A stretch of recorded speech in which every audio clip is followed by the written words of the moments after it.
नमस्कार दोस्तों, भाइयों और बहनों। राइनोप्लास्टी या नाक की कॉस्मेटिक सर्जरी ये बहुत ही प्रचलित ऑपरेशन मेरे प्रैक्टिस में है।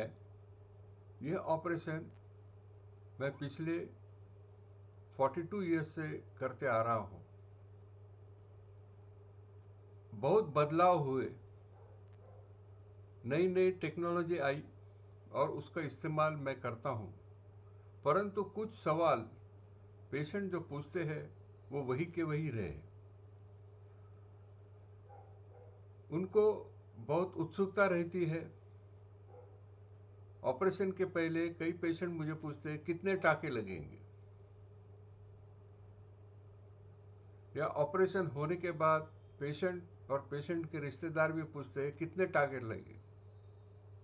और हर एक का अनुमान अलग अलग रहता है। अगर मैं कहूँ बहुत कम लगे, 3-4 ही लगे, तो कोई लोगों को लगता है ये ऑपरेशन किया है कि नहीं किया है। और मैं बोलूँ कि 25-30 टाके लगे या 50 टाके लगे, तो कोई लोगों को लगता है कि इसको ऑपरेशन करना नहीं आता है, इसलिए बहुत टाके लगे, बहुत टाइम लगा। ये दोनों भी बातें बराबर नहीं है। हर एक केस में अलग अलग रिक्वायरमेंट होती है, वहाँ क्या प्रॉब्लम है और वहाँ पेशेंट को क्या एक्सपेक्टेशन है, वो पूरा करने के लिए, वो अचीव करने के लिए जो प्रयास करना पड़ता है, जो ऑपरेटिव स्टेप्स लेना पड़ता है, तो वो ठीक करने के लिए, एक साथ रखने के लिए, एकजुट रखने के लिए परमानेंटली टाँकी लेना पड़ता है। तो देखते हैं कि कहाँ कहाँ टाँके लिए जाते हैं, क्यों लिए जाते हैं। आज नाक का ऑपरेशन यूजुअली दो प्रणाली से होता है, दो अप्रोचेस से होता है। एक क्लोज टेक्निक रहता है। तो क्लोज टेक्निक में नासिका की जो पाली है, एलर एज है, उसके थोड़े से अंदर 3 मिलीमीटर 4 मिलीमीटर अंदर कट लेते हैं, जो बाहर से हमें नहीं दिखाई देता है, परंतु उसको भी जब नाक बंद करते हैं तो टाँके लेना पड़ता है। अक्सर ऑपरेशन होने के बाद 7वें-8वें दिन आप थोड़े से बारीक उसके एंड्स, बारीक धागे आपको नाक के थोड़े से अंदर दिखाई देते हैं। ये यूजुअली डिजॉल्वेबल रहते हैं, अपने आप गलने वाले रहते हैं, तो वो निकालना नहीं पड़ता है। बट कई बार ऐसा होता है कि एक आधा दूसरा टाका नहीं जाता है, हटता है, तो वो मैं खुद निकलवा देता हूँ। इसमें नाक जब ओपन करके करते हैं, जिसे एक्सटर्नल राइनोप्लास्टी बोलते हैं, जो पिछले 12-13 साल से बहुत प्रचलित हुआ है,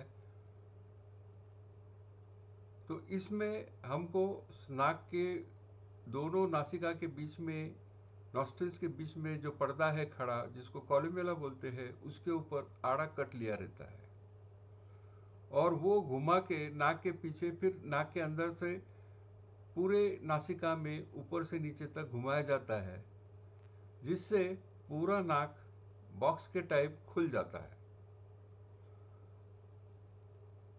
तो ये जब हम बंद करते हैं तो हमको बड़े फाइन सूचर्स, कॉलुमेला भी लेना पड़ता है, यूजुअली 6050, जिसके निशान नहीं दिखाई देते हैं। तो 3-4 टाके पहले 8-10 दिन साफ दिखाई देते हैं, अंदर के टाके दिखाई नहीं देते हैं। जब हम नाक खोलते हैं और पेशेंट की रिक्वायरमेंट और जो ज़रूरी है वो स्टेप्स लेने के बाद 1 बाय 1 हम क्लोज करना शुरू करते हैं। कई बार ओस्टियोटॉमीज की भी रहती है, बोन्स खुले हुए रहते हैं, तो बोन्स में ड्रिल करके वहाँ 3020 टाका लेते हैं, जिससे फ़ायदा ये होता है कि बोन हिलते नहीं है और नज़दीक आ जाते हैं। उसी के साथ साथ अगर ज़रूरत हो तो स्प्रेडर ग्राफ्ट कहते हैं। स्प्रेडर ग्राफ्ट ये जैसा प्लास्टर जैसा है, स्प्लिंट जैसा है, वो पर्दे के दोनों बाजू को जमाते हैं। वो इस्तेमाल करने के कई कारण होते हैं, कई रिक्वायरमेंट्स होते हैं। नाक टेढ़ा मेढ़ा है, पर्दा टेढ़ा है, पर्दा सीधा करना है, बहुत बारीक दब गया है, ऊपर उठाना है, एक बाजू टेढ़ी है, ऐसे अनेक कारणों के लिए ये स्प्रेडर ग्राफ इस्तेमाल करते हैं। तो इन्हें भी सूचर करना पड़ता है। ये सूचर्स अक्सर परमानेंट रहते हैं। प्रोलिन नाम का सूचरिंग मटेरियल रहता है, नीले रंग के सूचर्स रहते हैं, वो लगाए जाते हैं। ये इनर्ट मटेरियल है, उससे पेशेंट को कभी भी तकलीफ नहीं होती है और अंदर ठीक तरह से उसकी नॉट लगाने से वो दिखाई भी नहीं देते और महसूस भी नहीं होता है। इसके बाद जब हम सेप्टोप्लास्टी करते हैं, नाक के पर्दे में से कुछ मटेरियल ग्राफ के लिए लेते हैं, वो नाक के अंदर से ऊपर के साइड से नीचे जाके करते हैं, तो पूरा नाक का पर्दा खुला जाता है। तो ये बंद करने के लिए भी परमानेंट सूचर्स इस्तेमाल करते हैं, वो वही रहते हैं और इससे नाक का शेप खराब नहीं होता है, पर्दा एक जगह रहता है।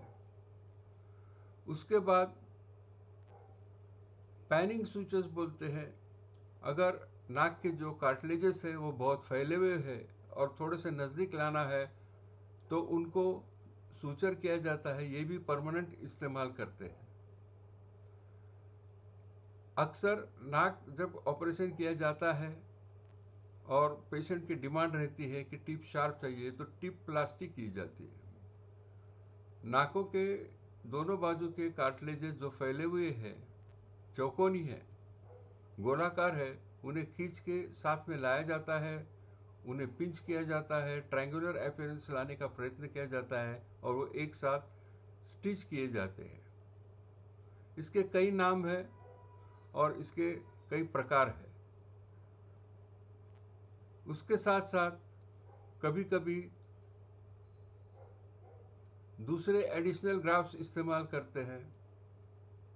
स्टड ग्राफ कहते हैं, जो नाक की टिप की ऊंचाई और स्ट्रेंथ बढ़ाने के लिए इस्तेमाल करते हैं। शील्ड ग्राफ रहते हैं, डोम ग्राफ रहता है, एलआर कार्टिलेज रिम ग्राफ रहता है। ये सारे ग्राफ जगह पे फिक्स करने के लिए 50 या 60 सूचरिंग मटेरियल इस्तेमाल किया जाता है। तो दोस्तों, ऐसे अनेक प्रकार के सूचर्स परमानेंट टेम्पररी इस्तेमाल किए जाते हैं। जैसी ज़रूरत है और जैसी रिक्वायरमेंट है उस प्रकार से किए जाते हैं। आज अनेक प्रकार के सूचरिंग मटेरियल उपलब्ध है, बट हमारा प्रयत्न रहता है कि पेशेंट को सूचरिंग मटेरियल से भविष्य में तकलीफ न हो, उसे दोबारा आने की ज़रूरत नहीं पड़े और वो टाके दिखाई नहीं दे। कुछ दूसरे वीडियो में मैं इंडिविजुअल या वैयक्तिक सूचरिंग टेक्निक्स अलग अलग जगह पे ये बताऊंगा। आज के लिए इतना ही। अगर आपके मन में प्रश्न है, अधिक माहिती चाहिए, तो अवश्य मुझे संपर्क कीजिए 9373504565 10 to 7 PM वर्किंग डेज, या मेरे संकेत स्थल को भेज दीजिए www.cosmeticsurgerypune.com। यूट्यूब पे असंख्य वीडियोस अनेक टेक्निक के उपलब्ध है, वो भी देखिए और आपका अभिप्राय छोड़िए। बिफोर आफ्टर फोटोज मेरे वेबसाइट पे गैलरी में है, वहाँ गैलरी में ओपन कीजिए और फेस पे ओपन कीजिए, फिर बाद में नोज के ऊपर ओपन कीजिए, क्लिक कीजिए तो आपको सारे फोटोज दिखाई देंगे।